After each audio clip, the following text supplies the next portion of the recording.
Hello, good evening, and welcome to the Sunday night Reef Talk live stream, where today we are going to be talking, and we have audio, not making that mistake again, when we are going to be talking today about how to run a YouTube channel in the reefing hobby. Now, this is probably going to be a little bit of a niche live stream, but it seemed quite popular when I floated the idea a couple of weeks ago before last week's hiatus. So, in time-honoured tradition, we will say hello to people joining the chat. Firstly, we have Justino's Shark Tank, who has started his own new YouTube channel and has 78 subs. James, who's been waiting and in fact is a new member. Thank you, James. Welcome along. Braveheart Reefer 525, John Wright, Sean Parrish, One Armed Reefer. What's up, YouTube? I keep thinking I want to pinch that because Ryan's not using it anymore, is he? He doesn't do his live streams with Randy, so maybe I should steal that. Aquarian's in the house. Planet 3D is in the house. John Wright is drinking. Oh, he's watching videos. Yeah, so I can't remember. Was it on Parker's Reef channel? Yeah, that one-armed reefer's tank was showing. Really nice tank, that. Dean Fielding. John Wright is drinking. What are you drinking? Oh, I'm on the vodka tonight. And a great surprise day out with the family, turning up all over the country for my 70th birthday last Wednesday. Very nice. Happy birthday to you. Sorry, I missed it. Who else we got? Chris Allen Lancashire Reef, of course. Paddy Mac. Oh, Paddy Mac. Yes, I've just sold my Evergrowth to you. I'll message you afterwards. Andy the Opinionated Reefer. Michael Hands. Mark Martin. Robert. Tony Marsh. And let's see who else we've got in. Phil Hulks. Tarek Yusuf, who wants to know, how do I start a reef tank with a budget of £1,000? I've done a video, my most popular video, 400,000 views, was set up. It was less than £1,000 for sure. So go and check that out. Go and search my videos and sort by most popular. It's very easily doable. Evening, Reefing John. Hello. Casual Reef Keeping is here, who with his 17 subscribers. Brinley Hughes is in the house. David Phillips, Anoop. Devaraj in from Dubai, welcome. Ocean's Peace. This video is just what I've been trying to get started, but frequently get unmotivated because of the amount of work I put in and little results that come out. Well, we'll come on to that, but I've hopefully got a few tricks that will help you out. Mark Felix is in from Southern California, sunny Southern California. Matt Petrie, YouTube member, welcome along. Uploads by Tom is here. Estonian Reefer, presumably from Estonia, Tallinn maybe. If you're not from Tallinn, I've got no idea. That's my limit of Estonian knowledge. Marek is here as well. Also Reaper Morningstar. And my friend from Tallinn says, smash the like button and subscribe and turn on notifications. So then, first off, let's talk about quickly who this video is for. So really, it's for I was asked on Instagram earlier, what counts as success? What is a successful YouTube channel? And really, it can be anything you want it to be. If you just want to document your reef tank and have videos that you can share with a few friends or just a few sort of online friends like the community, and you just want to see how your tank grows and gets on, that's fine. That's success for you. That's cool. At the other end of the scale, if you want it to be your full-time job and you want to be the next Mr. Beast and earn millions and millions of pounds, well, that's your goal. That's what success is for you. And good luck doing that in the reefing hobby, by the way. However, really who this is for is people who want to be a YouTuber, not necessarily like me, but it's kind of this sort of size channel. And what I'll be talking about is the things that I do and how I've got to this kind of size and how you can grow your channel to be a good size. There really aren't many YouTubers in our hobby at all. There's you can count on the fingers of a couple of hands, the big channels for sure. And I would love there to be more. And if some big channels come out of this, then that would be amazing. But even if it's just 20 or 30 smaller channels, fantastic. Let's plant some seeds and watch what grows.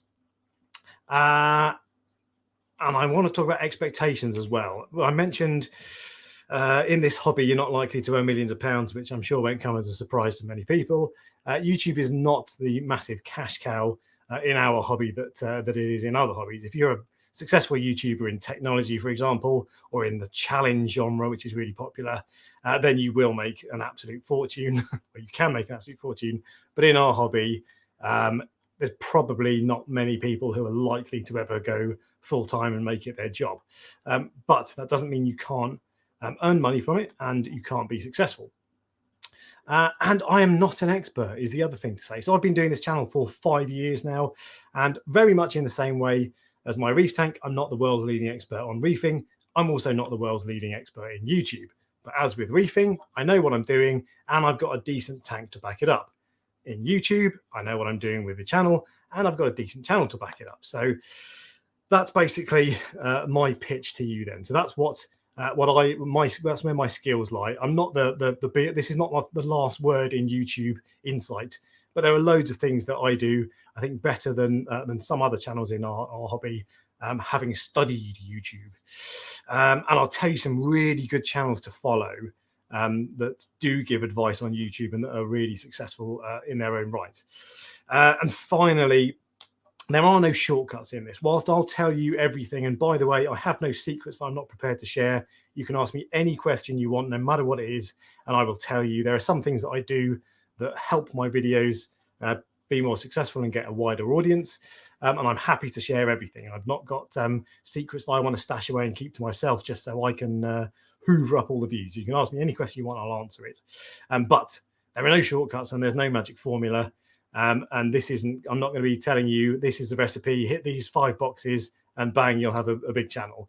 Really, if you love YouTube, that's really important. I'm obsessed with it. I watch a ton of YouTube, and so that will help you. But also, ultimately, a lot of it boils down to hard work, which is the same with everything, isn't it? Always annoying. But with that being said, there are things that you can do that will help you for sure. And we're going to kick off firstly with member questions, as I plan on doing always with this this live stream now. So here we go. Right, so this is, if you want to be a member, you can just click the join button on my channel, and here is the membership tab. So this is member only backstage stuff, and I post every Sunday night. I post the YouTube thumbnail, and I ask what questions you've got. We had a load of questions in from Push Button Reef, who then realized he's in an ABBA concert. And actually, I'm going to answer all of these as we go, but I'll do a quick rattle through. So you wanted to know if Push Button Reef was wanting to start up a YouTube channel. He wants to know if there are any free tools such as iMovie that are good enough. I'll come on to that. I've got that on my list. Where to those a few minutes later drop-ins come from? Don't know. I've never used them. I don't personally like them. Ask Inappropriate Reefer. He uses them, and there's a few others as well. Queen of Reef. Ping them a comment.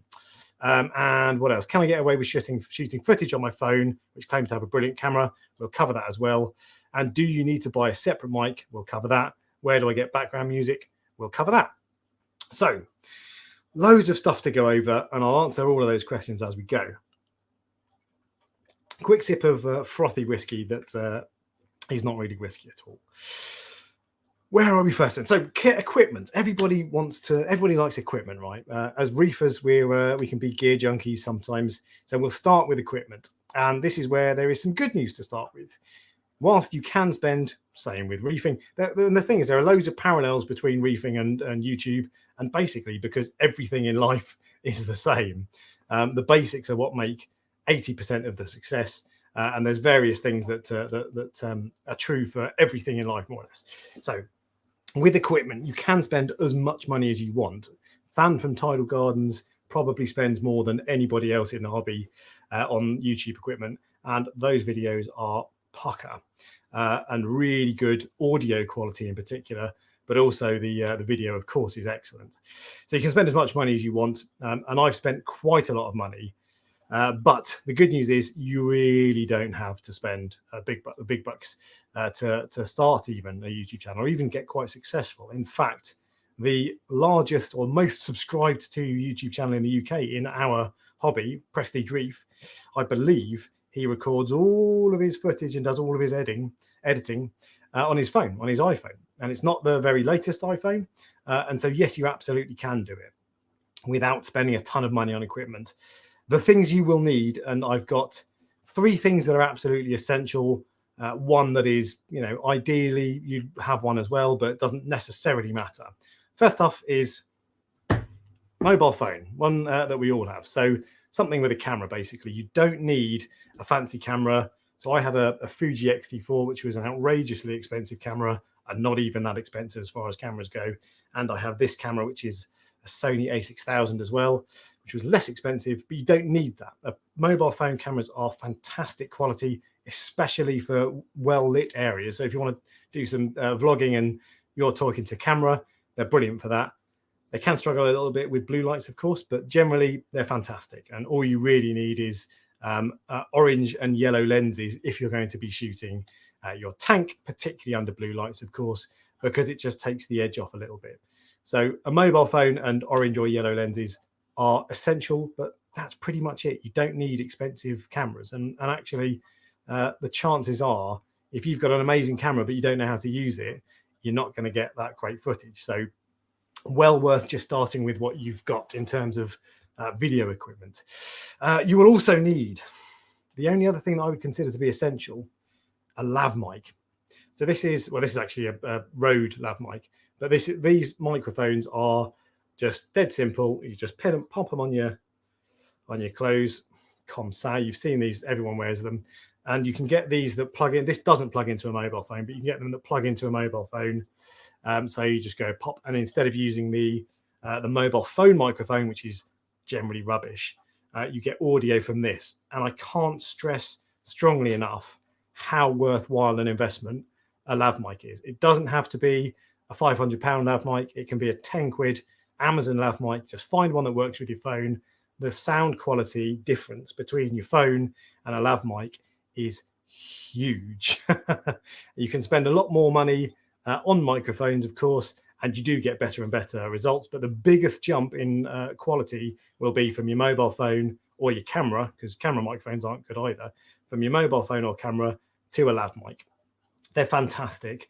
And actually, people will watch bad video a lot longer than they will put up with bad audio. So if your audio is rubbish, it's tinny, especially in most rooms. I've treated this room with soundproofing, so my voice isn't bouncing off the walls. But most rooms in your house probably have hard surfaces like ceilings, walls, maybe hard floors, that sort of thing, and the sound quality can be awful. So absolutely get yourself a lav mic, even if it's only a cheap one, 10 quid. Honestly, that's all you need to spend. And then the other piece of equipment that I've put on the possible list that really is ideal is a light. Now, if you have a good spot where you're sitting by, say your tank is behind you here, and you have a window that side of the camera where the camera is, then you've got loads of natural light coming in, and that's wicked. You probably don't need a light. But if that's not the case, and my lighting it's almost as if the architect in 1906, when this house was built, didn't think about a YouTube studio, for God's sake. So you have to buy separate lighting, and even something simple like a little panel light. This isn't the best example because it's quite small, but you can get panel lights, panel LEDs like this, and I'll just turn her on. Panel LEDs like that for 20 or 30 quid on Amazon, sorry, that are really good. You can also get the ring style lights. These are really good. They're okay. The ring style lights, I'm personally not a fan of. I think it makes you look, because you can see the rings in your eyes, and it makes me think of, I'm watching a makeup tutorial, because that's what makeup tutorials use. So I'm not a massive fan of those, but they're still good, and they still light you up, so they're really handy. And something like this is excellent as well. But the ideal light you'll have is something massive, a big old softbox with just a tungsten bulb, a normal bulb in it. The bigger the light source, the more diffused it is, the more natural you'll look. Because even with this that is decent, if I hold it here, I'm going to get a big, harsh light beaming on this side of my face, and then I'll have loads of shadows here. It's very much like LEDs versus T5s in the hobby.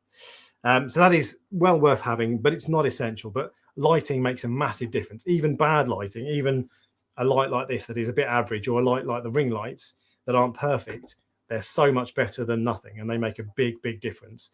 Your camera will also thank you as well, because it doesn't have to work so hard, because it has got it's got more light, so that will help you as well. I'm going to catch up with the chat because I don't want to fall behind, and I'll move on and discuss a few other things in a minute. So what else have we got here? We've got some other people talking about other stuff. You're the reason I started Reefing. Just amazing work. Must have watched your video about 1,000 times. Right. Thank you very much, David, Very kind of you. And Mogsy is in the house. Evening, Steve. How you doing? And what's happened to last week's event was Mrs. Reef Talk watching Netflix. I've told her not to watch Netflix, and she's not tonight. No, I was just run off my feet. I didn't have time last week, so I had to cancel that, I'm afraid. Michael is in from Denmark. What else have we got going on? Looks like a pelagic swimmer. Looks like too much work for me. It can be a lot of work. It doesn't have to be. If you want to run a channel like this, of course, it's more work. You're doing uploads every week. And I've set a certain standard. Than from Tidal Gardens as well. I suspect he spends quite a lot of time recording B-roll footage and that sort of stuff. It doesn't have to be, but it can be quite a lot of work. And I'll tell you how much time I spend on things when I go. And One Armed Reefer says he's hit 42 subs this week, needs to get back to doing vids. And that's really important, actually. Uploading regularly is good. The YouTube algorithm loves regular uploads. However, that's not necessarily the key, and I'll come back onto that. Alex, how's your style changed over 5 years? Not dress sense. How has my style changed? You know what? Before this video, I watched my first ever video, and it was the style was pretty similar. There was a little bit more. It wasn't as polished. The editing was awful, but I think actually the things I say, and I wasn't as enthusiastic. I was a bit more subdued. But the things I say and the things I covered, it was a product review of an algae reactor. And I was covering, I really liked that review, actually. It was pros and cons, a balanced review. So my style hasn't changed massively, but the editing, it has changed a little bit. I'm a lot more enthusiastic. And the editing is much, much better. My editing was absolutely awful at the start. Robert asked about YouTube ads. Only money comes from ads on YouTube, but you can get an affiliate program with the equipment you use. So YouTube ad revenue is not especially strong. If you've got millions of views every week, then you'll get good money, but you don't get big bucks. And most people in this hobby anyway won't get big bucks through YouTube ad revenue. Most of the bigger channels get most of their money from brand deals, so sponsorships basically. It's a bit of dust on that camera that's bugging me. So sponsorship, that's where you get money from. But you can also sell things. So at some point, I'm going to get around to setting up a Reef Talk website where I'll sell corals. There'll be kind of mates rates, but it'll still make a little bit of cash. You can sell ebooks and e-guides, all these sorts of things as well. And you can have affiliate programs like Amazon is the one I use. It's not very lucrative though at all. If I've told you that YouTube ad revenue isn't great, Amazon income is terrible. In fact, I set up about 3 years ago. I set up an eBay affiliates program, and I think now I can't remember how many times I've used the links, but I've definitely used them in several videos. And I got my first ever payment about 2 weeks ago. It was 30 quid for 2 or 3 years of work. So, and Amazon affiliates isn't much better. I think I get a payment of around 30 or 40 quid 3 times a year, 4 times a year maybe. So better than nothing, but it's not a lot of cash at all. But if that's where things like if you're in tech and you're reviewing the latest iPhone and you put a link to the iPhone in the description, then you're going to get a few more quid. What else have we got going on? And James loves the Tidal Gardens macro shots. Yeah, they're just fantastic. I'm just looking for questions. Is the plant alive behind you? It is dancing to the fan because it's quite hot here for once. Where are we going? And we've got Rolly's Reefing from Denver. Okay, so Coral Euphoria. Abe Tirona is in the house. Good evening, Abe. I'm going to be using you as an example later. So we'll come back to that. What editing software do you use? I'll come back to that as well. And Les, moderator. Good evening, Les. Biggest thing for me was listening to yourself back and not hating the sound of your own voice. Yeah, yeah, that's that is the thing, and it's difficult getting confident as well. I didn't struggle massively for confidence. I think you watch my first ever video, I wasn't really shy and I wasn't sort of monotone, but I'm a lot better now than I was 5 years ago. And just getting used to it and cracking on with it and plowing through the time when you want to tear your ears off because you hate the sound of your own voice takes a bit of doing. But there we go. And Andy says, on channel your size, how much do you actually make from YouTube? Straight in with the big question. So last year, a slightly more complicated question than a black and white answer, but last year I made something like £10,000 income from YouTube. However, that's just YouTube advert revenue, nothing else. No, Amazon was 100 quid or whatever. So just YouTube was 10 grand. But I spent more than that on the channel. I spent £2,500 on this live stream setup alone.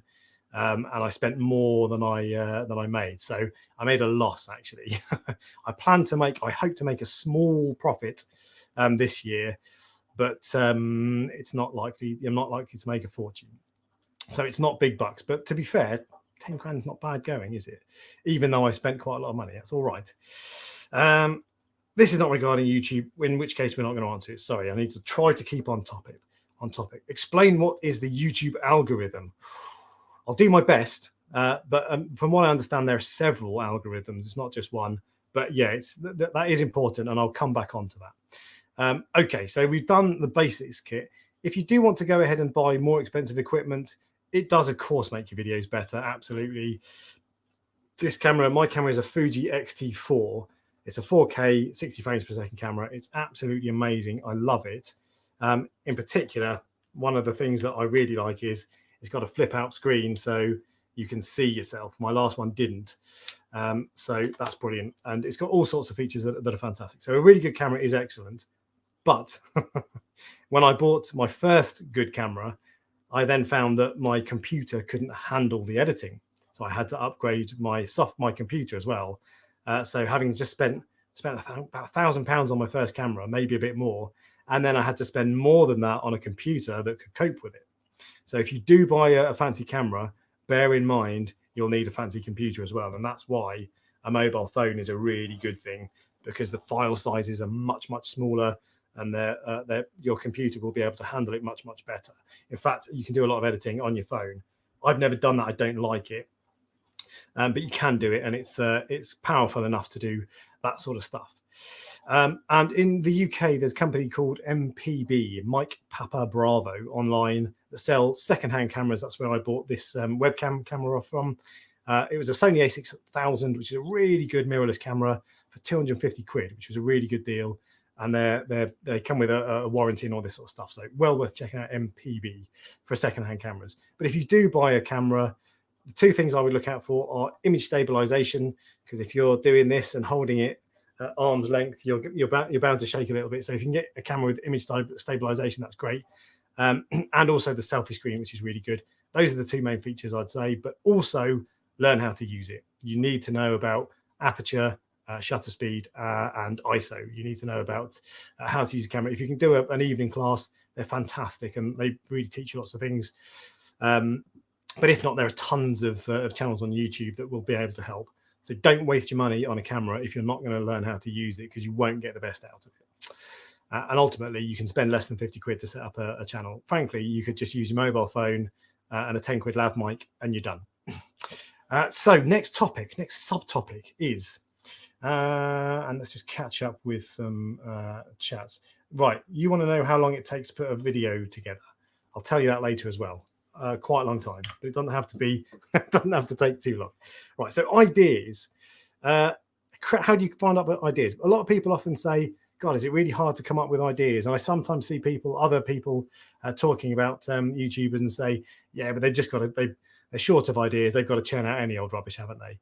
For me, that's not the case. I always say I've got dozens and dozens of ideas on a list. If I had time to make them, I could put them all together. But I'm never going to run out of ideas. But how do you come up with those ideas?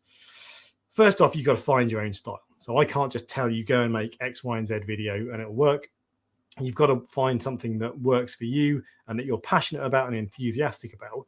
If you're making your first ever video, or even just sort of if you're making your 50th video and it's something you're not really passionate about, you'll probably be a little bit flat and it won't be a very interesting video, because you'll be saying, this is my new tank. It's not very good. I don't really like it. Whereas if it's something you love, if you've just bought a Radeon Gen 6 and it's the best light you've ever had, you might be saying, this is my Radeon. Oh my God, it's amazing. It's so fantastic. The blues look amazing. The colors during the day look awesome. The shimmer is great, all that sort of stuff. And it'll be much more watchable if it's something that you can be enthusiastic about. And so try to be enthusiastic. That's the one thing. Be yourself, of course, but try to be an enthusiastic version of yourself. Because if you're just monotone and flat, it's much harder to watch than if someone's bouncy and positive. You don't want to be over the top, of course, but anyway, that's basically, you got to have your personality and deal with it. But you've got to come up with your own ideas. To start off with, show your tank is the easiest thing to do, just to get yourself a bit of confidence in front of camera as much as anything. And if you've got a particularly nice tank, you are onto a winner, because people will want to see that. If you've just got a bog standard tank, an average tank, something that you're proud of but isn't necessarily a show tank, you're not likely to get tons of views on that, but it's still worth trying to start. And it's one thing I should say as well: you do not have to be the world's leading expert to start on reefing, to start your own YouTube channel. YouTube is, for some channels, as much about entertainment as it is information. So if you don't think that you're experienced enough to give advice, don't give advice. Even Inappropriate Reefer, who's actually a pretty experienced reefer, regularly says, this isn't an advice channel, it's just showing you what's going on and what I'm doing. Speak to other people for advice. This is for entertainment. And he's an entertainment vlogger more than an information vlogger. So you don't have to be a genius. It doesn't matter. If you've got an enthusiastic personality, kind of an infectious persona, then that's fine, and you don't need to be giving advice. And you've also got to think about what you want to make versus what people want to watch. So when I first started my channel, all I wanted to do was talk about my tank and give updates on my tank.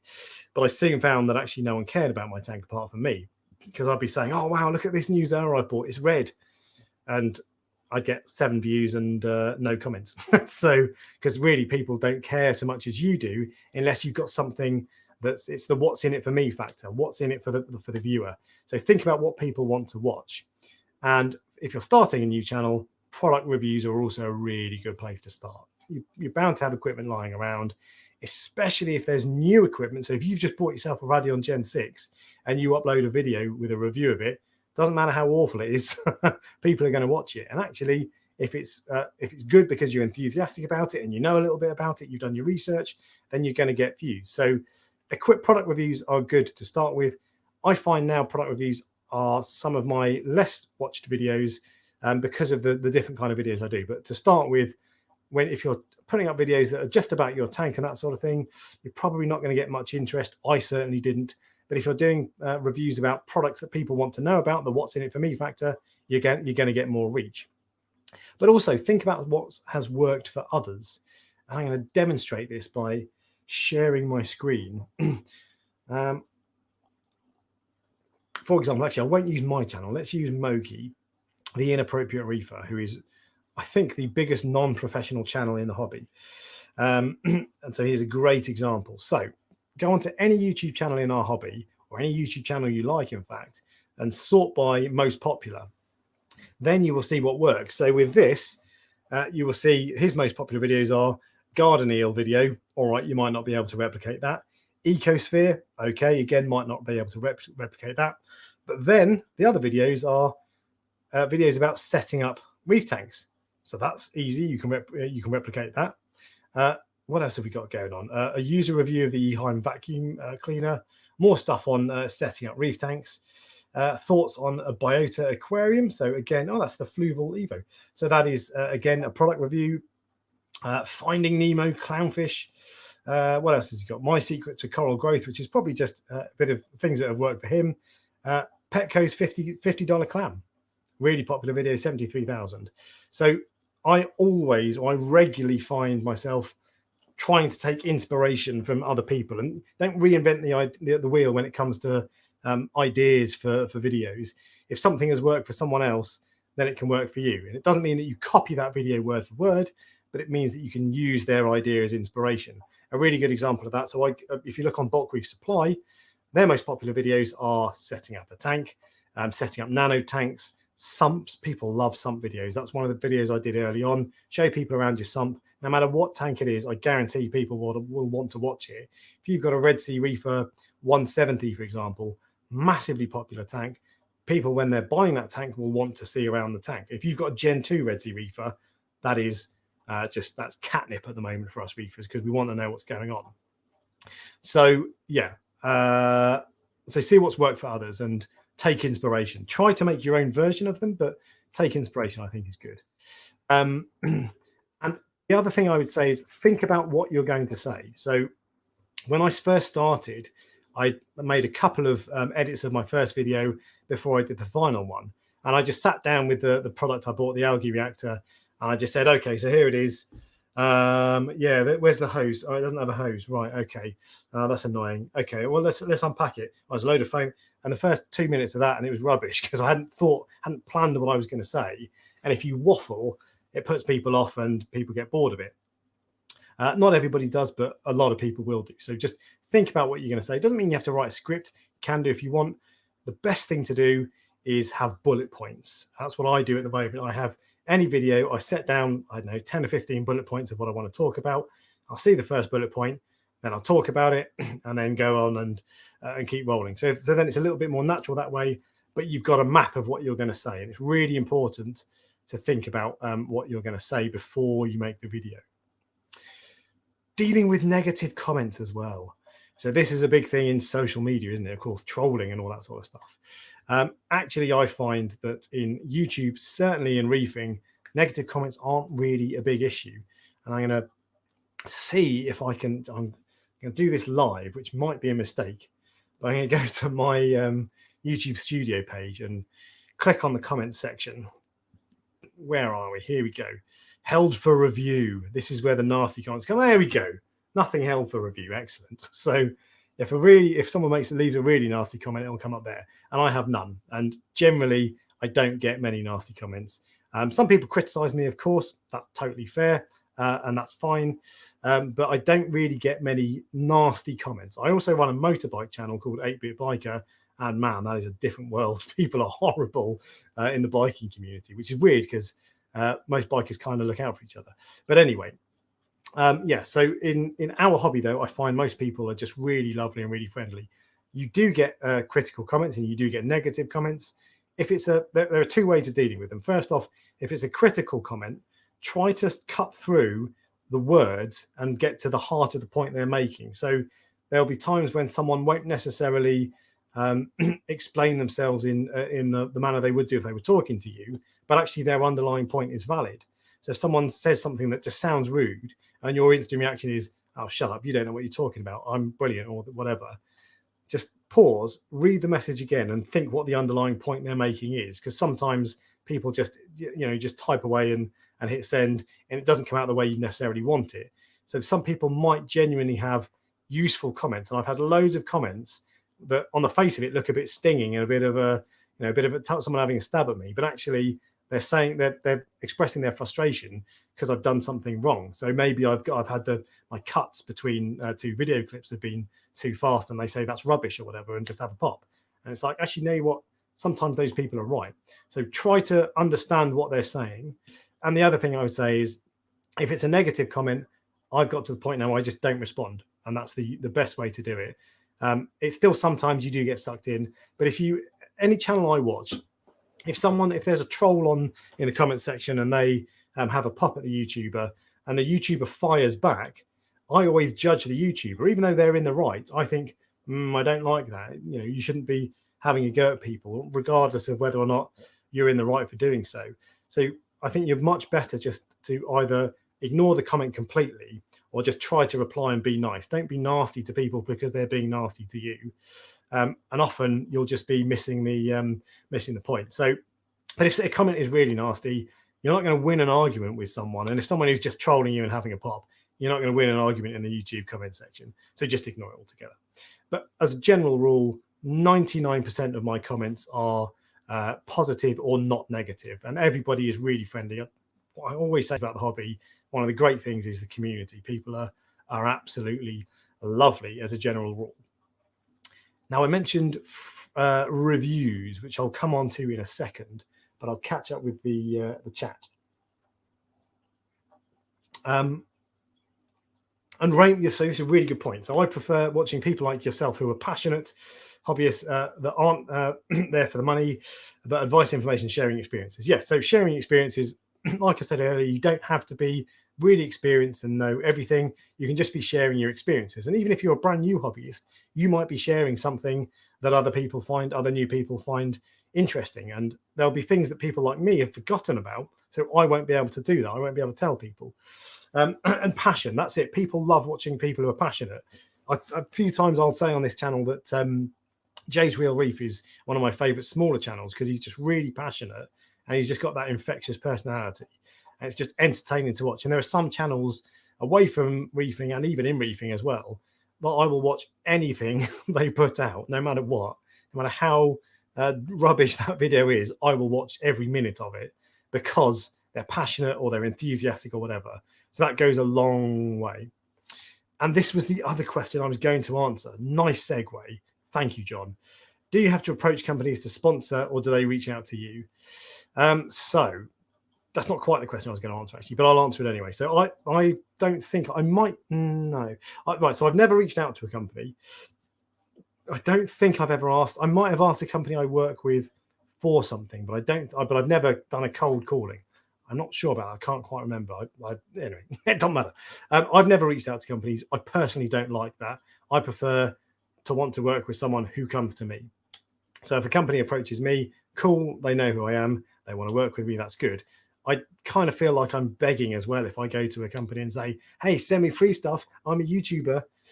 So I don't like that person. It just doesn't suit me. But there's nothing necessarily wrong with doing it. It's just I don't like it. But the point I was going to make was about getting freebies.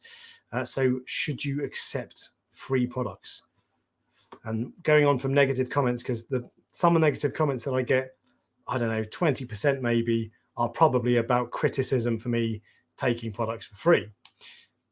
So should you take free products? Absolutely yes, 100%. There is nothing wrong with it whatsoever. And don't let anybody tell you there is, subject to a few things.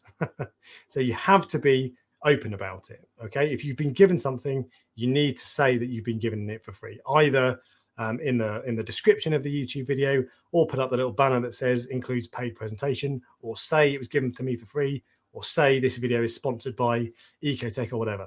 You've got to be open about it. And actually that's in the YouTube rules as much as anything. But that's really for transparency for the hobby. And be honest.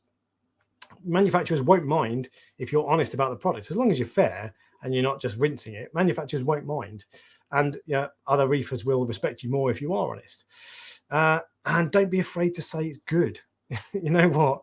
There are so many. I've watched so many reviews in this hobby and outside of this hobby from people who it's almost like, and I've done it myself as well. It's almost like you're embarrassed to say that it's good because you've been given it for free and you're thinking, what are people going to say about me? They're going to say I'm just doing this for free. If something's good, say it. Don't be ashamed of that at all, because it's good to know that. And equally, if it's bad and you don't like it, say it. Or if there are things you don't like about it, say it. It's fine. No one will hate you for it. And if, well, the 1% who do, doesn't matter. You can just ignore them. And last thing on approaching companies, don't undervalue yourself. So in my opinion, companies get a lot more from sending products to YouTubers than YouTubers get. So if I get a piece of equipment, all I get, and I don't want to sound ungrateful, but all I get is a free piece of equipment. Okay, that's not necessarily a bad thing. It's a few £100 normally. So that's great. But the manufacturer gets a lot more, and they're probably going to sell a lot on the back of it. I've had one, this wasn't a paid review. I was given, I bought a product. I did a review of it, and the manufacturer told me it crashed his website because he had so many orders on the back of it. So as a YouTuber, there is huge value in what we do. So don't undervalue yourself, and don't let yourself think that you should be massively grateful for any scraps that any manufacturer shows through to you. You can add a lot of value. So don't worry about receiving free products effectively, as long as you are open and honest about it. And that's really important. Well, it's important to me anyway. Play the keyword game to get views. Keywords. So keywords, I think you mean tags. So in the videos, in every video you have to put tags, or you don't have to, but you can put tags to tell YouTube what it's about. So saltwater tank, Ecotech Radion, whatever. I don't think they're massively important, to be honest. There are things that are, but I don't think tags are massively important. If you're talking about keywords in terms of titles and thumbnails, absolutely 100%. And we have another experienced YouTuber, Aqua Splendor, Nicola Marion, who I was chatting to the other day about his AI Hydra setup. Welcome along, Nicola. Really hope to see you back again soon. What else have we got? All for Reef videos, and that's so do well. Yeah, that's a product review. So I'm assuming you've done a review on All for Reef. I'll need to catch up on that. But yeah, product review, and that's a really popular product at the moment. So it's smell what sells, basically. What's doing well, All for Reef, make a video about it. If you've got experience with it and if you've been using it, of course, don't just go out and buy something that's popular and say, oh, I don't know anything about it. But yeah, that's a really good idea, a good example of a product review. Ooh, this year. Oh, one video. No, Nicola, that's not enough. We need more. But anyway, yeah. So All for Reef, anything that that you can do. And I've just seen another comment. Anything that you can do reviews on that is popular will get views, even if it's a bad video. And I'm not criticizing you, of course, but some of my videos early on were rubbish. Some people might think some of my current videos are rubbish, but it's basically, I'm just saying that the topic is important. Bad comments in the community, or your acros lack color. Yeah. God, yeah. People like talking about aquapore not looking good or whatever, do they? Oh, and you do have strong. Tell us, Nicola. Tell us about what you think about YouTube and how it works and all that sort of stuff. How to do well on it, and we'll come back to you, and I'll pop up and see what else you're saying. So, anyway, let's get back to it. So, you talked about. Andy talked about, Opinionated Reefer talked about keywords, and I'm going to interpret that as titles. So thumbnails and titles are hugely important. They're not quite as important as the video. If you have the best, most clickable title and photo thumbnail in the world and an awful video, you're not going to get good views. It's like making a cake. Can't have bad flour and good eggs. You've got to have everything. But thumbnails and titles are second only to the content. Marketing is king, content is queen, or whatever way around it is. So they are absolutely vital. Another thing you shouldn't be scared of, I said earlier, don't worry about taking free products or saying products are good, is what I would call legit bait. Not clickbait. Clickbait is bad. Enticing, intriguing titles and thumbnails are good. So there's a channel called Veritasium, which is mainly a science channel, but they did a video called Why Clickbait is Unreasonably Effective. And it was really interesting and insightful. And it talks about the difference between out and out clickbait, which is something like you won't believe what this girl did next, with a photo of a girl in a bikini. And then when you click on the video, it's someone driving a Ford Cortina around a car park and nothing happens next. So that is clickbait. But legit bait is what they call it, just a cheesy term, I know. But something is an intriguing title, and I'll show you an example actually on my channel of one that's worked well. You want an intriguing title that represents what's happening in the video, but is enough to get you on the hook. So let's have a look and see what I've got as an example. So there are a few here to start with. Top 8 fish you'll regret and 11 great alternatives. That is gold, okay? Because you're going to see that. And there are loads of videos about top 8 fish you'll regret, but also the second part of that is and 11 great alternatives. Fantastic. Loads of people are clicking on that, and it's intriguing. The next one, 6 fish every marine tank should have. Oh, now that's an opinion, of course, but that is a very intriguing title and a very interesting one. And is another reason why it's done very well. And these aren't misleading titles, are they? They're just appealing and interesting, and they make you want to click. The closest I've come to clickbait, but I still think this is legit bait and really good, is this video here. So this is the title, the thumbnail says learn 80% of reef keeping in 10 minutes. And the title of the video is saltwater aquarium basics in 10 minutes. And actually you'll see there is an attractive lady on the cover, which is part of why it was successful, I suspect. But the reason I think that is the perfect example, that's the best thumbnail and title combination I've come up with, because it says learn 80% of reef keeping in 10 minutes, saltwater aquarium basics in 10 minutes. That is, for me, that if I'm scrolling through YouTube and I want to watch videos about fish, I'm clicking on that instantly. because you think, oh, 80% really in 10 minutes? No way. You think that can't be right.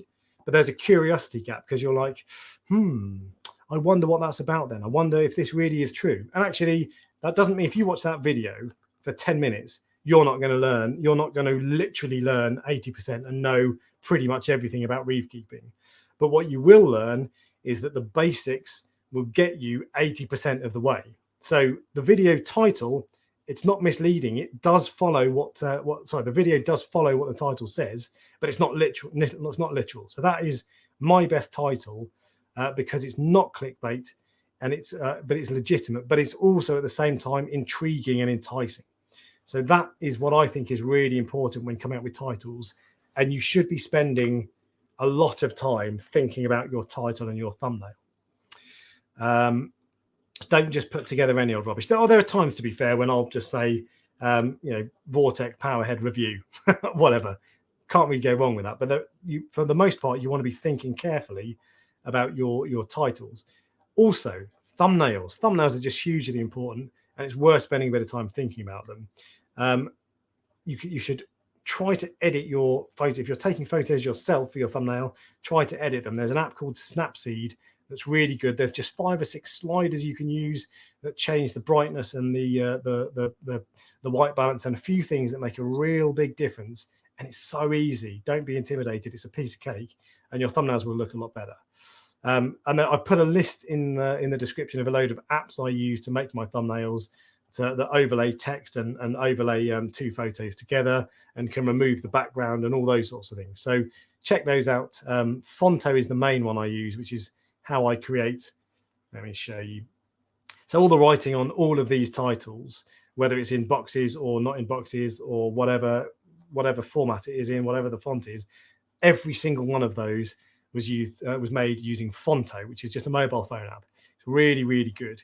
What else would I recommend? Oh, software. So you will need software, editing software. Like I said, you can do it on your phone. I've never done that, so I can't really tell you much about it. If you want PC software, one of the questions Push Button Reef asked was, is the free stuff any good? Never used iMovie, but I suspect it is very good. When I first started, I was using Windows Movie Maker, which was free and was frankly awful. It meant that the transactions meant my voice faded in and out, and it was difficult to sync the audio and the video. It was basic as hell. You couldn't even render 4K footage. It was only 1080p. But it did the job, to be fair. It got my foot on the ladder. The software I use and have used pretty much from, I don't know, maybe 6 months in, is PowerDirector.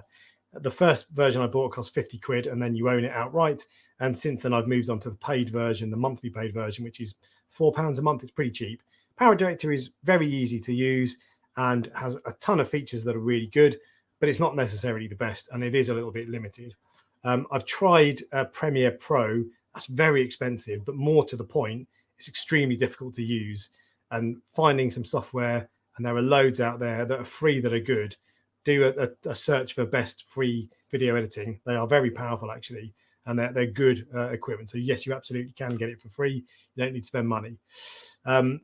He also asked about how you get background music. You can use, there's a YouTube library. If you go into the editor section of the YouTube studio on your desktop PC, there's a library of music there that's free.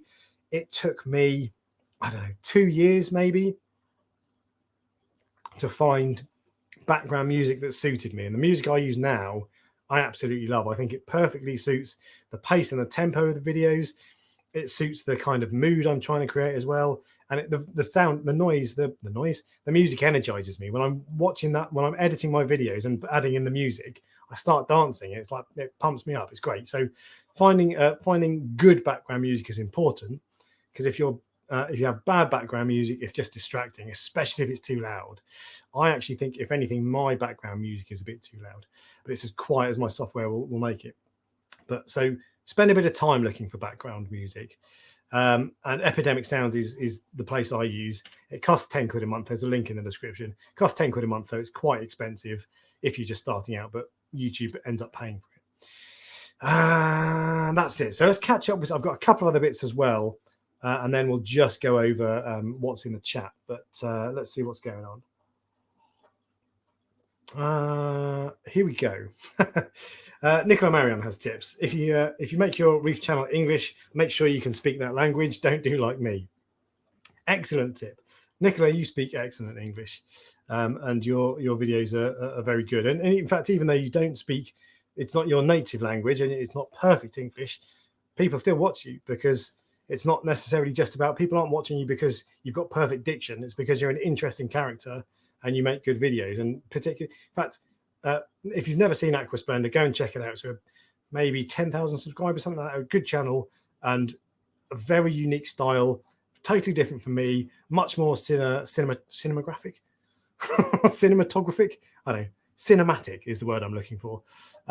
Much more detailed than me. I bet it takes him ages and ages to put together his videos. And that's and what really the point I'm making with all of this is finding your own style can mean picking what you like from other people. So there might be things that when I started, I really liked. There were two channels in particular that I really liked that I tried to take inspiration from. They were Bulk Reef Supply and Prestige Reef. Hi Ryan, how you doing? Ryan Marchant, Prestige Reef. But Ryan, if you're watching as well from BRS, hi, how you doing? So those were the channels that I took inspiration from. And you'll find that there'll be channels that you really like watching that you want to replicate, and there'll be channels that you don't like watching that do things that you don't like, and having done that, having seen those channels, that you don't want to do that. So that's how you find your own style. Yeah, and we got compliments pouring in for Aqua Splendor, best photography and music. He's excellent at music. Even music selection, I bet, takes him ages, because it literally took me a year of searching to get background music. That's one background track. So yeah, I bet it takes him ages to even do that. The video that got me subbed to this channel was the one with you showing how much storage you need around your house and how your wife will hate it. I remember that. That was 11 reasons why you shouldn't get a reef tank or something. I copped a load of flack on that video, actually. People saying I shouldn't be trying to put people off. I wasn't. It was kind of a joke video, but yeah. And Les obviously found it funny. What else have we got going on? Lots of love for Nicola Marion. Basically, come back, Nicola. We want you back. You're honest about. Oh, hang on. You're honest about the product, even if it's free, though. And that's really important. I say this all the time. It's important to be honest. But again, your honesty can be good and bad. But if you're saying bad things, with most equipment in this hobby, there aren't many things that are actually really bad. Most equipment is actually very good. And there are some things that either mean it might not be for everybody, or you find them slightly irritating. So if you highlight those, a manufacturer that sent it to you is not going to hate you, and they'll still send you more equipment as long as you're fair. And hobbyists, people watching the videos, will respect you more because they're saying, do you know what? He's telling me good and bad as well, which is great. So yeah, honesty is really important to me. And as much as anything, I watch reviews, because if I just go into a shop and ask the shopkeeper, they're just going to tell me what I want to hear because they want to sell it. I might be able to open the box and that's about it. But if you've got a review on YouTube, they'll tell you things that the shopkeeper won't tell you, that the manufacturer won't tell you, and that you can't see from yourself just by looking at the product. And that's what you want to know. That is really the meat of it. Yeah, people want to know how much a light will make your corals grow and all this sort of stuff, but they want to know the nuts and bolts, even things like how long the cable is. If the cable's a meter long and your cable, your plugs are 3 meters away, it's no good. So that is just really, and that sort of stuff, going into the details, good and bad, is why the main reason people want to watch YouTube videos, YouTube reviews. Some channels seem to be only in it for the freebies. You know, in this hobby, I don't really see that. Maybe I'm just missing it. I don't know, but I don't really see that there. I think criticism to free parts is mostly jealousy. I agree, actually, but it's not always. And again, if someone leaves a comment and they're critical of you, particularly for taking a product for free, there might be some valid points to it. So there are some times when there's even a nasty comment about a product review, and I sit there and think, okay, cut away all the spite, the piss and vinegar, as it were, and what are they actually saying? And there's usually some valid underlying point. And if one person is making that comment, there's probably 1,000 people thinking it. So it is worth listening to to people, even if they're being critical. In fact, especially if they're being critical. Bikes. Would you lie about a 916 Foggy Rep and say it was comfortable to get a free one? Yes, I would. That is a Ducati. It's a motorbike. For those of you who don't know, yeah, I would say anything to get a 916, but it's an amazing bike and I think people would like it. Keywords in the titles. Yes, 100%. And we've discussed that already. Massively, massively important. And even on things like, so this is a really good example. So I talked about product reviews earlier. I don't tend to, my product reviews don't tend to do very well. The one exception to that is my review that I did of Vortec power heads, which let's make that a little bit bigger so you can all see it easily. There we go, right, roughly in the middle of the screen there. So this was, I bought these all myself. They weren't given to me. But the title was, watch this before you buy Vortec power heads. Instantly, that's a curiosity gap again. That's, ooh, why? What's he got to say about them? And I did have something worth saying about. And then the title as well, sorry, the thumbnail has wording in it that says, one thing nobody tells you. And that's like, oh, I've got to know that. So that's a really good title actually. So although I just say sometimes it might just be Radeon Gen 6 review, if you can make it like that, something that's a bit intriguing and gives a hint as to what's to come in the video, fantastic. And that, again, that's not clickbait. There is one thing that nobody tells you about. I watched all of the videos of MP40s. No one mentioned that the wet sides can rust and ruin your tank potentially. It's not a reason not to buy them, but you do need to know, so you know you can check them every 6 months or so. And it's a common fault. It happens enough. It's not. It won't happen all the time, but it happens enough that you need to know about it. So that was a really good example of what you're talking about, Andy. Keywords in the title being important, and that was an excellent title, if I do say so myself, for a review. And actually, on my motorbike channel, I did a similar video called "Watch This Before You Buy a Triumph Scrambler 1200." I got absolutely panned on that, but a ton of people watched it, more than watched any of my other videos by an absolute mile. So yes, titles are really important, and you should take time to think about it. Don't just upload whatever or do it when you're in a rush. Take time to think about it. John White, I think it's important to do videos for people on budgets and not just expensive equipment. I wholeheartedly agree. And I tend to operate away from the budget end for the most part, but there's some budget equipment I do buy and I make videos about it when I can. But that's a really good point. So if you're starting a YouTube channel and you've got a load of cheap equipment and you're thinking no one wants to see this, you couldn't be more wrong. If you've got a canister filter that you just got off Amazon for 30 quid, people want to know about that. People want to know how you can do this hobby cheaply. So just because you don't have the latest, sexiest LED light or aquarium controller doesn't mean people won't be interested. And actually, I've said before, if you set up a channel called Budget Reefer and did the budget side of it, people would love it. There's definitely a niche in the market for that. So someone make a channel called Budget Reefer and do it, because it would be, if you do it well, that would be wicked. One problem I'm tackling later on, we should focus on marine life rather than hardware. Instead of searching for product search about animal behavior and their care. So, really good point. Very valid point. The reason you don't get so much of it, though, of course, is because it's easy to make a review about a product. If you bought a light, it is a fact that it has a really bright blue channel, a really bright white channel, and quite dim red channel, for example. It can be a fact that the app is a bit clunky and keeps crashing, or the app is really good and really intuitive. So anybody can do that. It doesn't matter. Anybody can tell you. Not everybody will give you the insight, but anybody can tell you about a product. Not everybody can tell you about livestock. It would be fantastic to have more and more fish video experiences. And it doesn't have to be, I've had this fish for 10 years. I've had several different specimens of the same fish for 5 years as well. It can be anything. It can be sharing your experiences. As long as you're making it clear, I'm not an expert. I'm not saying this is how everything is. Sharing your experiences. But the reason you don't get more, or the reason I don't do more of that, is because there's only so many fish that I have, fish and corals that I have knowledge of enough to make a video where I can confidently say, this is what they're like, this is what you need to do. Clownfish are a great example. One of my, it's just hit 100,000 views, in fact. my clownfish care guide is, and that was a good title as well. 9 things you need to know about keeping clownfish. And let me show you. It's on the left there. 9 things to know about keeping clownfish. And then watch this before you find Nemo.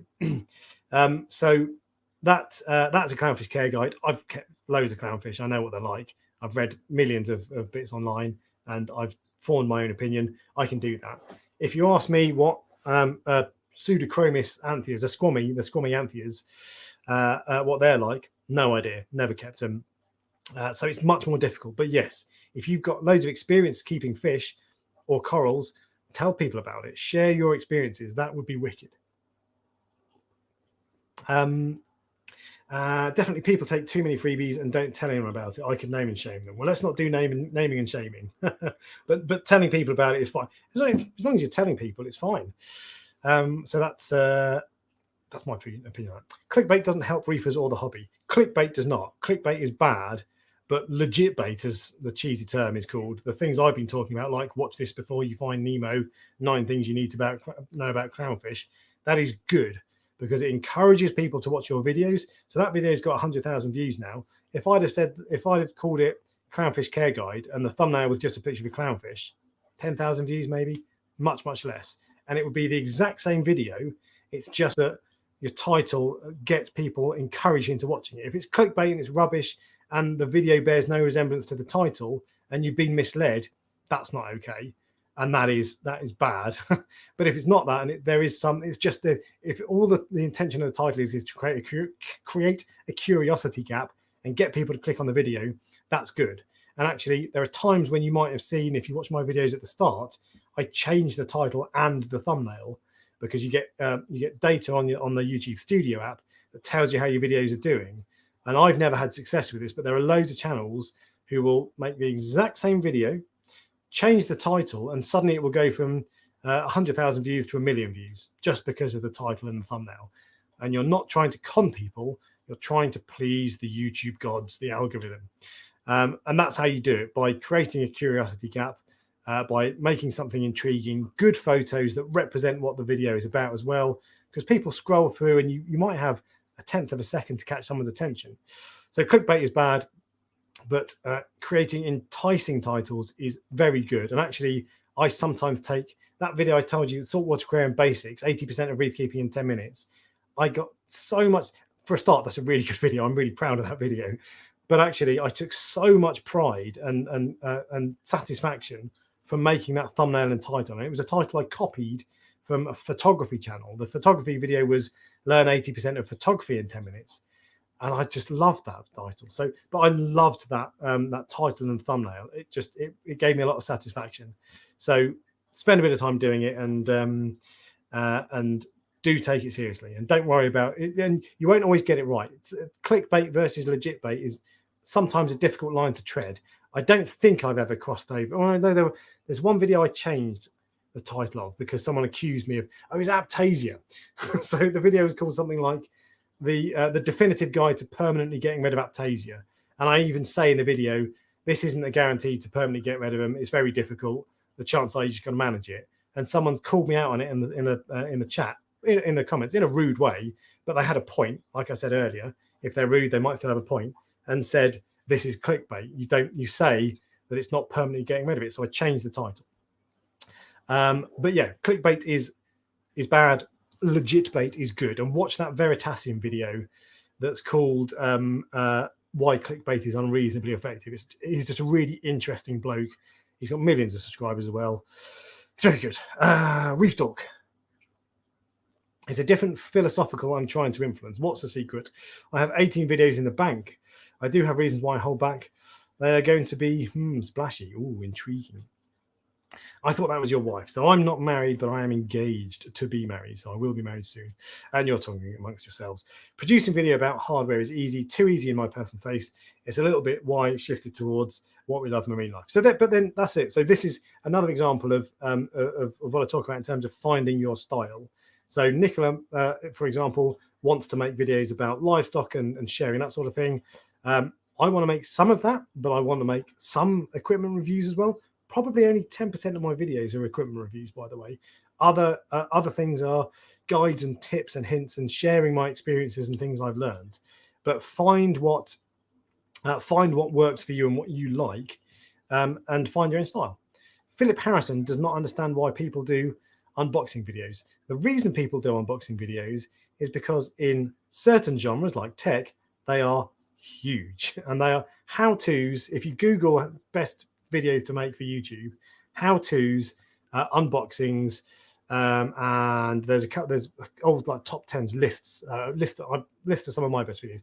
Lists, how-tos, and unboxings are the most popular, so that's why people do it. And if it's just a boring product, like if I was unboxing a Vortec MP40 that's been out for 10 years, no one cares. But if it's a new exciting product that's been rumored in the press for months and months and months, then it's interesting to see what you get with it. What does it look like? Is it really as good as the leaks have been saying? But yeah, in our hobby, less so, and I don't do them. But I'm going to start doing them on the Reef Talk Extra channel at some point, because I think they're useful, to be fair. What type of channel tends to do better? Commentary or music only?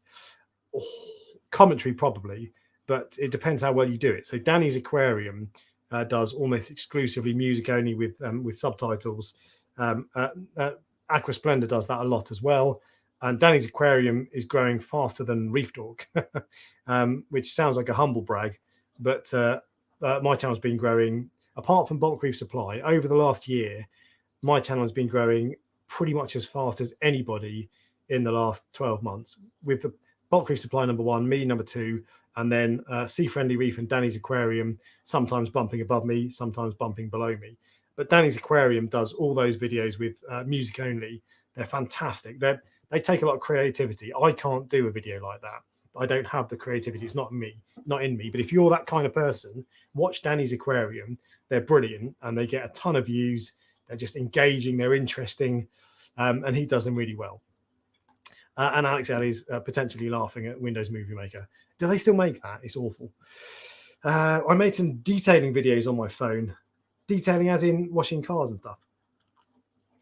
With InShot. Oh, there you go. So you've got free apps that are simple to use. Cool. I've never used them, but I'll take your word for it. More and more YouTubers have been hired, funded, and connected by suppliers in the industry and have thousands of subscribers overnight, all polished audio, cameras, etc.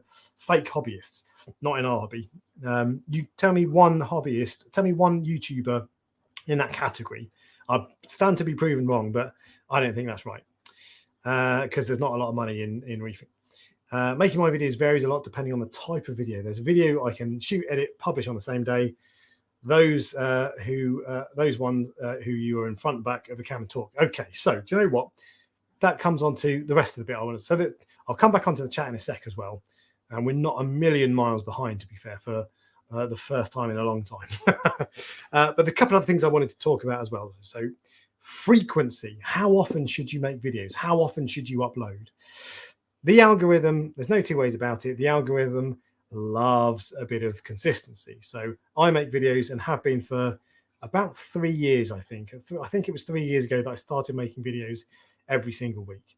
And I'll tell you how long it takes me in a second. But so the YouTube algorithm loves that. And if I now don't make it, if I didn't upload a video 1 week or 2 or 3 weeks in a row, when I do start up again, YouTube would show that video to fewer people. So if at the moment it suggests one of my videos to 100,000 people and 10,000 people watch it, it would actually only show it to 10,000 people and then 1,000 people would watch it. So consistency is important. But, and this is where the Abe Coral Euphoria comparison comes in. So when I first started trying to make a video every week, I was at the point where I was making a video, I don't know, every 3 or 4 weeks, something like that. And I was struggling for ideas. And I'm going to take a sip of my beverage. I was struggling for ideas. And I found that I couldn't come up with ideas quick enough to turn them around week by week. So what I did was I decided what I can do is I can do tweak of the week, right? Catchy title. Yeah, that's wicked. And I can just show you something that I've done to my tank every week, because we all tinker with our tanks all the time. And there might be some really useful tips. So that's what I thought. Let's do that. I did tweak of the week. They were 2 or 3 minutes long. They were just quick things like putting Vaseline on your hinges in your sump cabinet, slam proofing cabinets with little rubber stoppers, and that sort of thing. And that was my plan. So that way I can do a 3-minute video every week, nice and easy. I please the YouTube gods. They bombed. they weren't very good videos, and they were quantity over quality, and that was my problem. I was trying to make a video every week, and they were rubbish. And actually, to be fair, actually, some of them are relatively useful, but they just didn't do well. And one of them was awful. I've actually taken it offline now. It was so bad. And that's the point. So just churning out any old rubbish every week isn't going to work. Whereas, and although the YouTube algorithm will punish you, if you're doing good quality content like Coral Euphoria, who makes a video every couple of months, maybe 4 or 5 a year, possibly, not very often, he still gets really big views. And actually, I'm going to demonstrate this live, which is potentially a mistake because I don't know what it's going to say. Let's have a look. So here we go. So here's my 17,000 subscribers. His most recent video got 17,000 views, despite not having uploaded for 3 months. Okay, 17,000 views is very good going. Let me show you what my last video got by comparison. In fact, my last video from a month ago, let's say, so it's a fair comparison. 1 month ago, here we go, 7,500 views. My best 10,000 views. So that shows that if your videos are good quality, which Abe's are, of course, it doesn't matter if you're not churning them out every week. Quality is so important, and you shouldn't feel like you have to upload every week.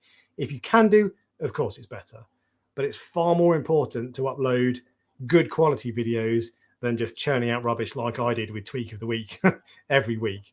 So quality over quantity. Yes, it's better to upload every week, but it's not the most important thing. And that's weekly. Uploading weekly is subject to burnout. There have been times for sure in the past 5 years when I've been running this channel that I've got to Thursday night, I still haven't finished the video, I'm knackered, I feel drained, and I'm thinking, God, I wish I could just leave this for a couple of weeks or take a month off or whatever. It's stressing me out, and it's causing me to stay up late. Sometimes you might even lose sleep. I don't think I've got that far, but it can be pretty stressful at times. So don't burn yourself out. It's not worth it. If you're enjoying it, and I enjoy these videos, if you're enjoying it, that's great, but don't burn yourself out just for the sake of getting out one good quality video every week. I mentioned earlier, I'd say how long these take me. So most YouTubers, I've seen loads of YouTubers say in our hobby how long these videos take. Reef Dudes and Prestige Reef are the most recent ones I can remember. And everybody says roughly the same kind of length of time. These videos take me 3 evenings a week. So I tend to start on either a Monday or a Tuesday. I'll either do Monday, Tuesday, Wednesday night, or Tuesday, Wednesday, Thursday night, and then the video goes live on Friday afternoon. Oh, I'll talk about when to upload.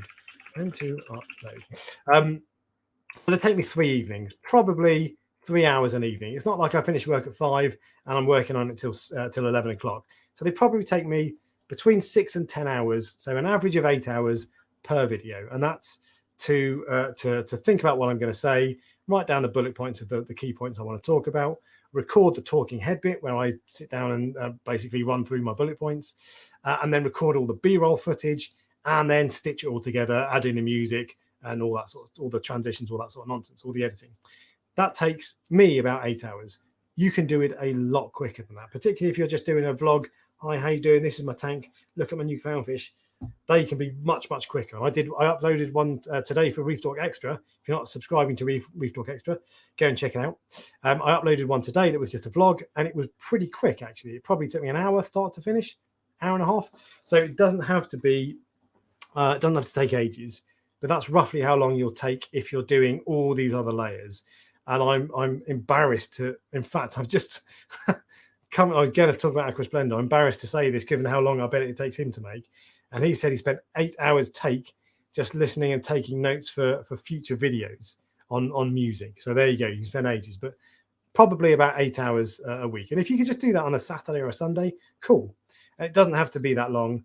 The thing is, and actually, so with B-roll footage, B-roll is just hugely important. And you've got to have, so if you're talking about clownfish, you want to have images of a clownfish on the screen, of course. And I now have a library. I deleted this weekend 500 gigabytes of footage, of library footage that I no longer need and I never use.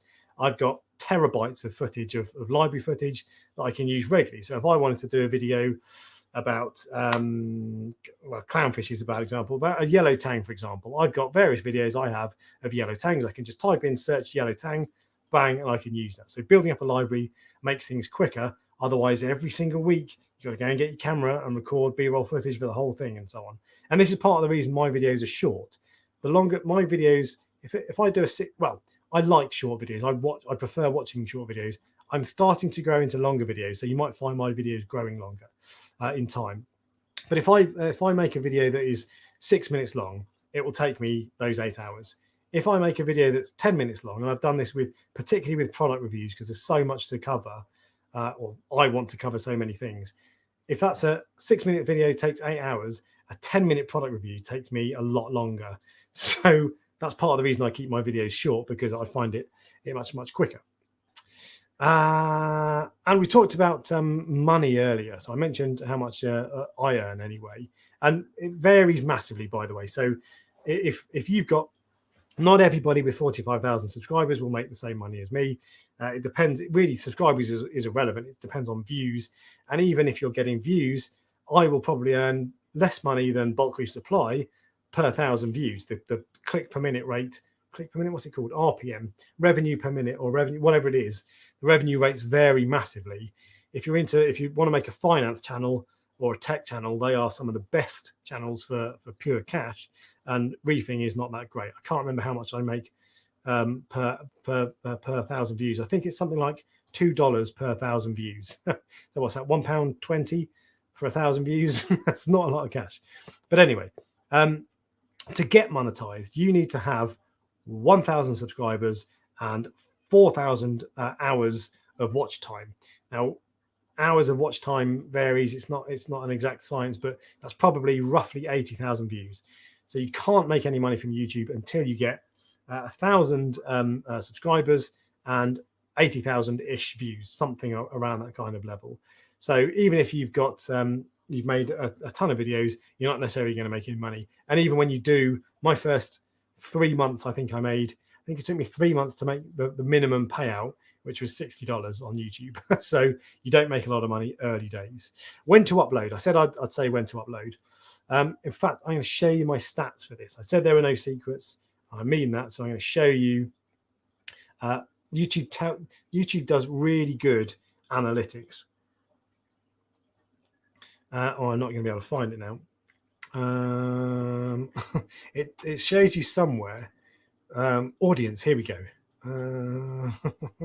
Here we go. This is exactly it. So, right.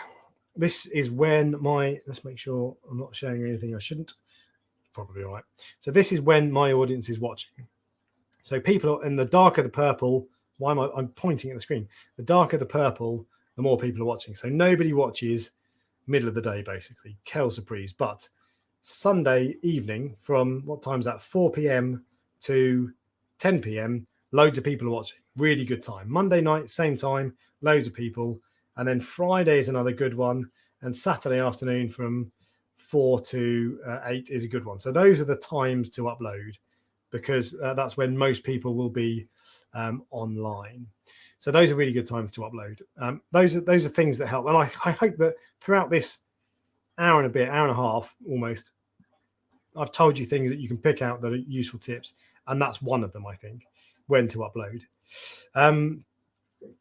Right, we're almost at the end of the stuff I want to talk about. So, other thing I want to say was good YouTube channels to watch. Firstly, for teaching you how to run a YouTube channel, because this is not it. I'm not the world's leading expert in making YouTube videos.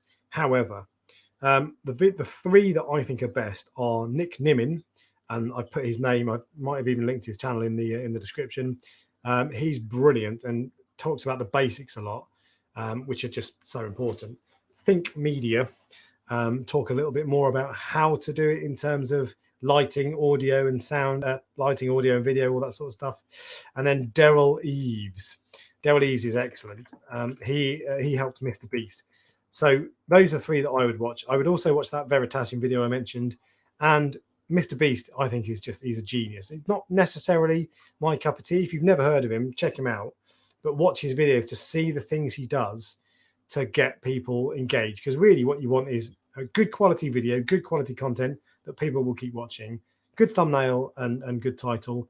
But in the video, watch time and keeping people watching is really difficult, but that's what YouTube loves. So if you can keep introducing new things, new areas of intrigue every couple of minutes into your video, that helps.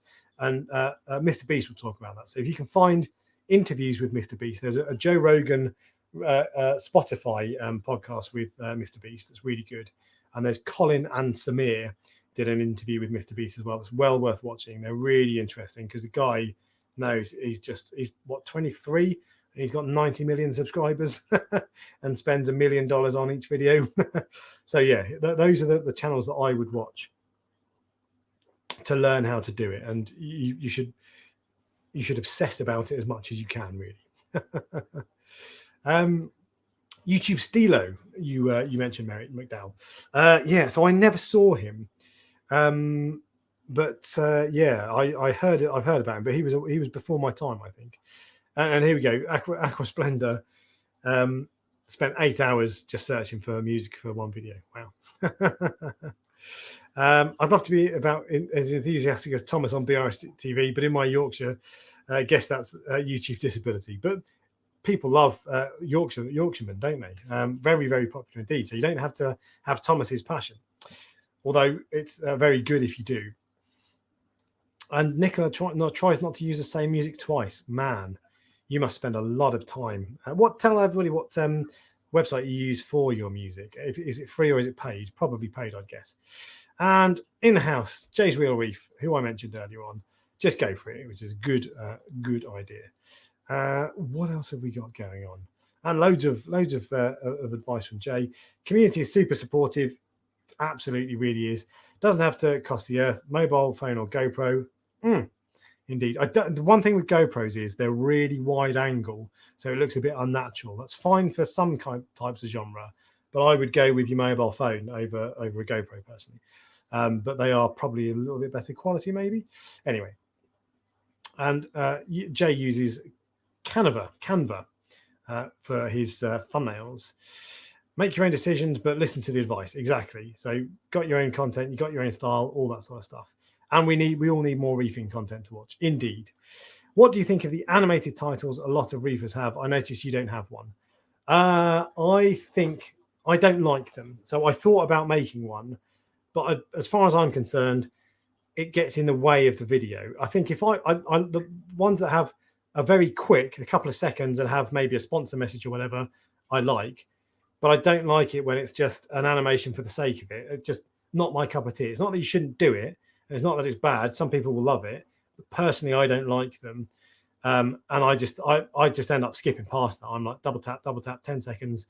Tell me what's going on. And you should try to get people on the hook. Grab them within the first 10 seconds if you can. I tend to waffle a little bit. My intros are normally about 30 seconds. I've tried endlessly to cut that down, but I can't. But I prefer nothing distracting. It's not necessarily that you shouldn't do it, but I prefer bang, hi, this is a video about top 10 lights in the reefing hobby. Number 10 is straight away. So I personally don't like those. But also it's partly because I don't really know how to make them. There was a question that, what's his face? Push Button Reef asked earlier as well that was similar to this subject on the membership channel, which I'm just going to go and check out now because I did say I'll answer that one as well. What was it? A few moments later, I think I've answered already. No, actually, I can't remember what I was talking about there, but I forgot. But yeah, animated. Oh yeah, I think it was a few moments later, which I've answered already. Yeah, that's my answer. Yeah, but also I think if I could make a really good one, I would probably. I don't know. Maybe I would. Maybe I wouldn't. I don't know. If I can make a really good one, I'd use it. Like I really like the Reef Dudes one actually, and I find like the little jingle music. I like it. It makes me go doo-ba-doo-boo, doo-ba-doo-boo. I like to sit there nodding my head to it. So some are really good, some I'm not so keen on. But yeah. Is it important to click the like button when you watch a video? I don't know. I don't think it's as important as some people do. But it does make a difference, but it's not the most important thing. The most important thing is good quality content. And if you've got good quality content, people are more likely to like it. It is likely, it does help. Of course it does. It's part of the thing that YouTube uses to determine whether or not your video is good, but it's not the most important thing. And I don't place too much emphasis on it because I don't want to be saying every 2 minutes, please press the like button, please, because I find it distracts from the video. So make the video as good as you can. You do need to tell people to subscribe and tell people to like, because it makes a difference. It's weird. It shouldn't really. If your video is really good, people should subscribe anyway, but it makes a difference if you tell people to subscribe or you don't. ideally at the start, because probably 30 or 40% of people won't be watching the last third of your video. So ideally at the start, say, make sure you like and subscribe and turn on notifications. It's just, I don't know. I say that, I've stopped saying that recently because I just want to get on with the video. And if for people who watch every week, you must be like, oh yeah, I know, like and subscribe. I'm already subscribed, sod off. I've got the bell on, sharp. Maybe not, I don't, but it gets in the way. That sort of stuff gets in the way of the video, but it is important to ask people, to tell people to subscribe. Clickbait title: The Mermaid in My Reef Tank. Yeah, wicked. I mean, yeah, if you've actually got a mermaid as well, awesome. I'd watch that for sure. If you could only choose one reefing YouTube channel to subscribe to other than your own, which one would it be? Oh, only one. It would probably be Bulk Reef Supply, because of the quantity of good quality videos they put out. But if you're asking me what the best is, it's Coral Euphoria, which I say all the time. You work in landscaping. Oh, right, okay. Good camera, good all-round camera for starters. So I love the Fuji. This is an X-T4, but if you get the X-T3, it's not much worse, and it's a lot less money. It's brilliant. If it's a cheaper one you're looking for, the Sony a6000 is the webcam that I have, and it's really good. Yeah, battery life is good. It's only HD, it's not 4K, but that doesn't really matter. These videos always look all right, and my talking heads in the main videos, I don't ever watch them and think, oh, that's a bit grainy. So, but I would find a camera channel to recommend you a camera, because I've only ever used 3 or 4. So there you go. Key light. Oh, we're talking about, we've got key lighting. Oh, I'm way behind on the chat. I thought I was, oh no, I'm not. HC Aquatics, yeah, talking about key lighting. So I think I can demonstrate my key lighting. So lighting is massively important. Actually, I talked a little bit about how you do need some light, even if it's a 50 quid panel light. And let me see if I can show you. So this is my, where is it? There we go. This is my panel light, and I've got it. Why isn't my finger in the, that's weird. There it is. So this is my panel light. I've got it pointing at the ceiling, so it diffuses light and bounces it back at me. But this is a Raylino 19 watt, 19.5 watt. That's really good. That's fill light I use, because what I found, and what's his name? Rudra commented on this a few times about the lighting in my video. When I first started playing around with lighting for these talking head bits, I didn't get it right, and I had massive shading this side, so that's why I got a fill light there. But also key light is the main thing, of course. And my key light is, there you go, you can just about see it. My key light is an Elgato key light, funnily enough. And that light is over there. It's beaming down on me. It's only about 40%. It's not that high, but it gives it's a nice diffused panel. So it's not a really harsh, like this little light here is really harsh. That is a really nice diffused light. And it doesn't really create sort of harsh shadows or anything. And then the fill light over here. So if I turn the fill light off, oh, suddenly, I mean, it looks like I'm about to tell you a scary story about someone in the woods. Whereas if I turn it on, ta-da, and I'm not even going to turn that off because I'll just go pitch black. But yeah, lighting is really important, actually. Probably lighting, or audio, lighting, video is the most important things, funnily enough. But you don't need to spend money on that. But if you can do the Elgato key light, it was north of 100 quid. I can't remember how much north, not much, I don't think. But it's really good for these kind of videos. But it's fixed. You can't move it around so easily. I've spent all morning and afternoon with you watching your videos. Wicked. I'm dipping my toes back into saltwater. Thanks for the crash course, Marby. Good. And we've got someone in from Zagreb, Croatia. Welcome along, Eureka. Paul from Fish Palace is in as well. Danny's aquarium is really beautiful. Yeah, he does the cinematic stuff really good. But I would rather listen to the information than trying to read text. Yeah, but so this is the thing. So his channel is hugely successful, and yet people like you and perhaps even me don't necessarily want to watch that. But there's a huge audience for it, and it shows that if you do it well, it doesn't really matter whatever your style is. If you do your style well, it can be successful, and he does his style. He does his style exceptionally well, and he's very, very successful for our hobby. And loads of people saying hit the thumbs up, which I would of course agree with. What else have we got going on? I try to upload every 2 weeks, but it's hard keeping that schedule. And like I say, quantity is not as important as quality. So if it means you're uploading once a month, that's fine. And I got to the point where I had one video that was really successful. It may be Fish You'll Regret and Great Alternatives or something. And suddenly when I got that one, I felt like I needed to ride the wave of success because I'd never had a video do that well. So that's when I started making videos every week. Before then, I was every few weeks or every month or so. And the channel still grew slowly, but it did grow much quicker when I was doing every week. But like I've already said, the point about Tweak of the Week, which was the worst video series in the history of YouTube.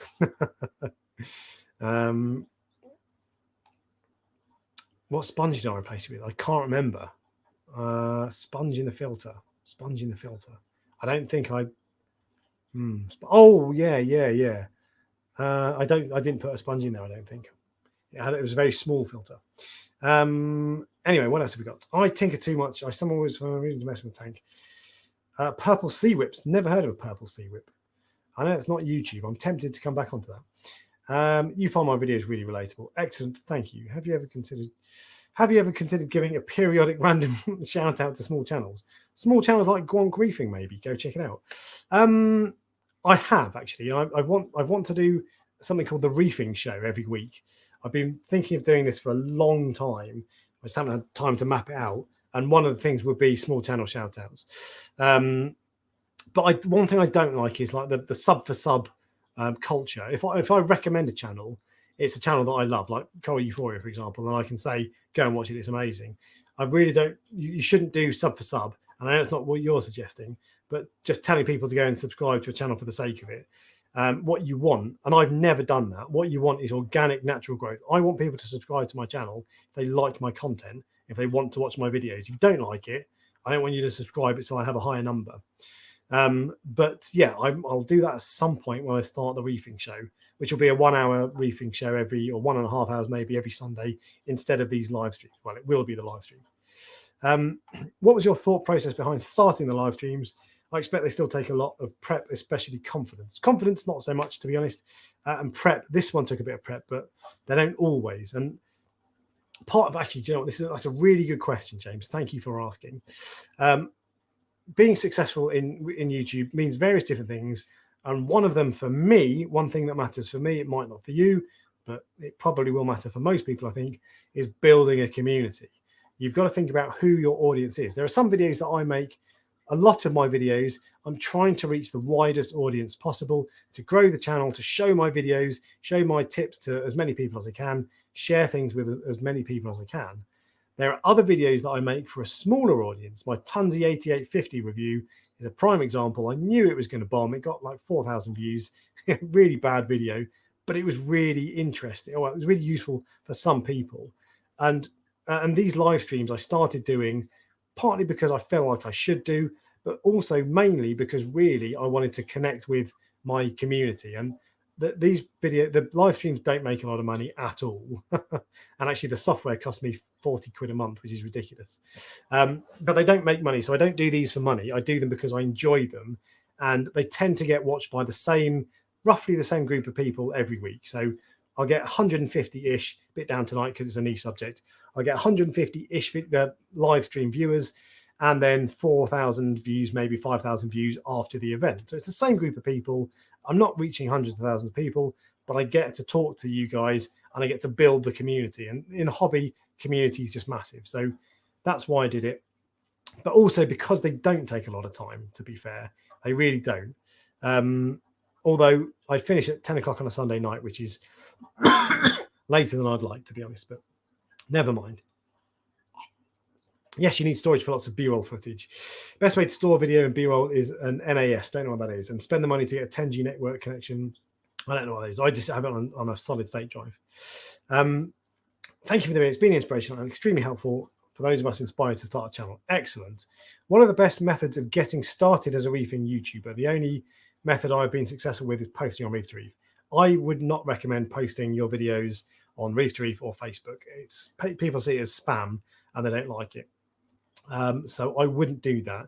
The place you will get the most views, and let me see if I can demonstrate this live. The place that will recommend your views more than any, and the place you will get more views from than anywhere else, is YouTube. And the way you get YouTube to show your video to more people is making better videos. How people found this video, how viewers found this video. So I don't know if you can see this. Focus. Yeah, kind of. No, I'm just going to read it. So my most recent videos got 4,000 views. 2,600 of those were YouTube recommendations. 600 subscriber feed. 468 YouTube notifications. 182 YouTube search. And then other 479. So 10% of my views comes from elsewhere other than YouTube, a tiny proportion. And how much of that is Reef to Reef or Facebook? 1% maybe. You want to focus on making YouTube show your video to more people. It's far more important than spamming Facebook, Ultimate Reef, Reef to Reef, that sort of thing. And a lot of foreign people don't like YouTubers. Especially the older school people. It's not always the case, but so if you're, especially in the UK, Ultimate Reef, people criticize YouTubers on Ultimate Reef all the time, which is fine. You can have your own opinion, that's cool. But what I'm saying is, if you're posting your videos on there, it's going to rub people up the wrong way. And if they already don't like YouTubers, you're not doing yourself any favors. So focus on making your videos good and making YouTube show people. And you've got your $100 for your first pay. It took you 8 months.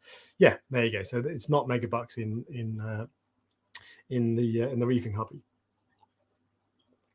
Alex, would you recommend make more on Instagram? I'm rubbish at Instagram.